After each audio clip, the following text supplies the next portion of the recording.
السلام عليكم ورحمة الله متابعينا الأعزاء. أهلا بيكم في حلقة جديدة من شرح تطبيقات نظم المعلومات الجغرافية والإشعار عن بعد.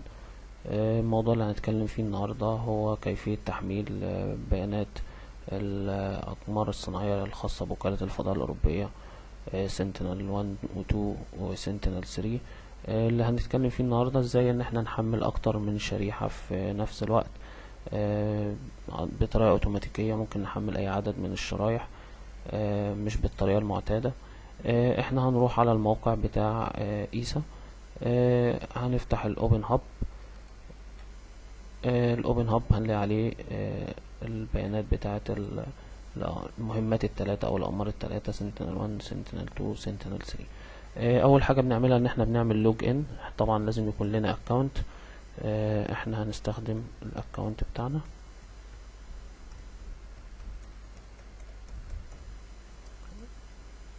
بعد ما بنسجل دخول بنبتدي نختار المهمات اللي احنا عايزين ننزل لها بيانات. احنا في الحالة دي هنختار الثلاث مهمات او الثلاث اقمار. ممكن نعمل السيرش كريتيريا بتاعتنا، نختار ديت معين او بريد معينة، او نختار بلاتفورم معين في سنتينل 1A وفي 1B، في سنتينل 2 برضو A و B، وفي سنتينل 3 اكتر من حاجة.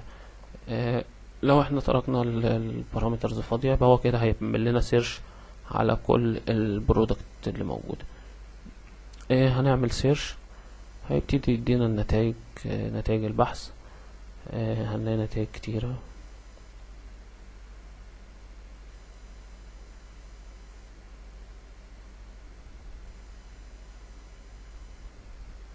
طبعا احنا عملنا سيرش للعالم كله، فعشان كده ادانا نتائج كتير قوي. احنا ممكن نختار منطقة معينة نعمل عليها بحث، وليكن المنطقة دي، ونرجع نعيد البحث تاني.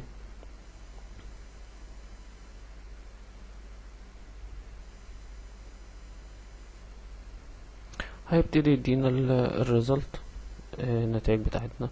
احنا في الطريقة المعتادة ان احنا بنروح نحمل داونلود برودكت على طول، فبيبتدي ينزل لنا شريحة. ممكن ننزل شريحتين في نفس الوقت. احنا لو محتاجين ننزل عدد كبير من الشرايح بنبتدي نستخدم طريقة بديلة، وهي ان احنا نختار البرودكتس بتاعتنا ونعمل الاوبشن بتاع add product to cart. نبتدي نضيف كذا برودكت في الكارت بتاعتنا. احنا بنعمل بشكل عشوائي، بس طبعا انت بتركز في البيانات اللي انت محتاج تنزلها، وبتبتدي تختار البيانات اللي انت محتاج تنزلها، وبعدين بتعمل لها اد تو كارت. هنجرب ان احنا نحط شوية شرايح في الكارت بتاعتنا. بعد ما انتهينا هنلاقي البيانات اللي احنا اخترناها هنلاقيها موجودة في الكارت. هنفتح الكارت. هو هنا بيقول لنا احنا عندنا 16 برودكت. ديت البرودكت اللي احنا اخترناها للتحميل من الثلاث اقمار. طبعا هختارهم بشكل عشوائي. احنا ممكن نعمل تحميل برضو مباشر من هنا. ممكن نشيل لو احنا في شريحة مش محتاجينها، او نتيجة البحث مش كويسة فبنبتدي نشيلها. لو احنا محتاجين نعرض البرودكت ديتيلز بنعرضها من هنا. في الحالة دي احنا هنبتدي نعمل داونلود للكارت. هنعمل داونلود كارت، هنلاقيها نزلت معانا على طول في شكل products.metaphor اللي هي الميتا لينك. دي اللي احنا هنتعامل معاها في التحميل.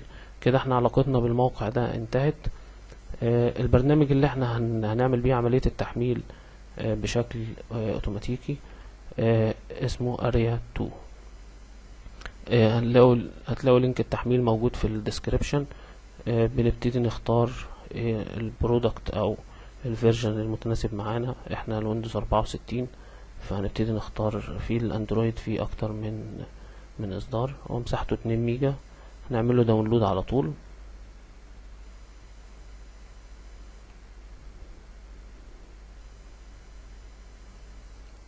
هنروح على الفولدر، هنلاقي فيه البرودكت ميتافور اللي هو الكارت اللي احنا حملناه والبرنامج. ممكن ننسخهم ونحطهم في الفولدر بتاعنا اللي احنا محتاجين ننزل فيه البيانات. محتاجين نفك الضغط. بتاع البرنامج. ممكن يفضل ان احنا نحط الميتافور جوه الفولدر بتاع البرنامج مش بنتعامل معاه عن طريق السيت اب، بنتعامل معاه عن طريق اوامر الدوس او الكوماند. بنحط بس الفايل بتاعنا جوه البرنامج، بنفتح CMD اللي هو الكوماند بروبمت. الناس اللي بتتعامل مع الدوس اكيد البرنامج او الكوماند بالنسبة لهم سهلة. الاول خطوة ان احنا محتاجين نروح على الفولدر اللي فيه الشغل بتاعنا. هننسخ المسار بتاعنا وهنروح هنا. احنا دلوقتي على السي والمسار بتاعنا في الدي، فهنعمل الكوماند سي دي \d كده عشان يوصلنا على الدرايف اللي هو الدي، وبعدين هنعمل كنترول في عشان ننسخ المسار اللي فيه البيانات بتاعتنا، وبعدين انتر. هنلاقي اوتوماتيك دخل جوه الدايركتوري بتاعنا. الامر اللي احنا هنستخدمه عشان نبتدي عملية التحميل هو ده area2c. هنا طبعا بندخل اليوزر نيم بتاعنا اللي احنا مستخدمينه في الموقع، والباسورد. طبعا الباسورد ده هنغيره بعد الفيديو. تشيك سيرتيفيكيت نخليها فولس. continue true ده في حالة ان احنا لو الداونلود توقف وحبينا نعمل داونلود تاني فيكمل على الداونلود اللي نزل، ما يبتديش من البداية. والماكسيموم كونكرنت داونلود ممكن نخليها 1 أو 2. هو البرنامج بيتيح ان احنا نعمل 2 بارل داونلود في نفس الوقت، مش اكتر من كده. بتوقف على سرعة النت. ممكن تنزل برودكت في نفس 1 او تنزل 2.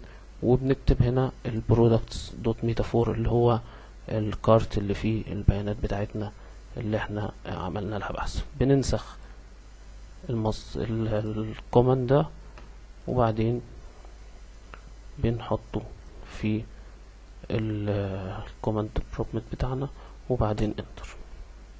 هنلاقي اوتوماتيك على طول ستارت داونلود 16 ايتم اللي هم موجودين في الكارت، وهنلاقي ابتدى يعمل كاونتنج معانا لسرعة التحميل. هياخد وقت قد ايه؟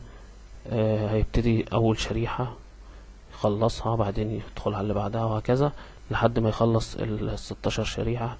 في اي وقت لو الداونلود توقف بنرجع نعمل نفس الخطوات تاني، او قفلنا الجهاز وحبينا نكمل في اي وقت تاني بنعمل نفس الخطوات تاني وبنستخدم نفس الامر تاني، فبيبتدي يكمل داونلود معانا. هنلاقي الشرايح بتاعتنا ابتدت يحصل لها تحميل جوه الدايركتوري. هيخلص شريحة ويخش على اللي بعدها وهكذا لحد ما يكمل عملية التحميل. وهنلاقيه بيدينا ريبورت تقريبا كل دقيقة اللي حصل او اللي تم في التحميل. ده باختصار. ونتمنى يكون التطبيق عجبكم، ونشوفكم في حلقات تانية جديدة. والسلام عليكم ورحمة الله وبركاته.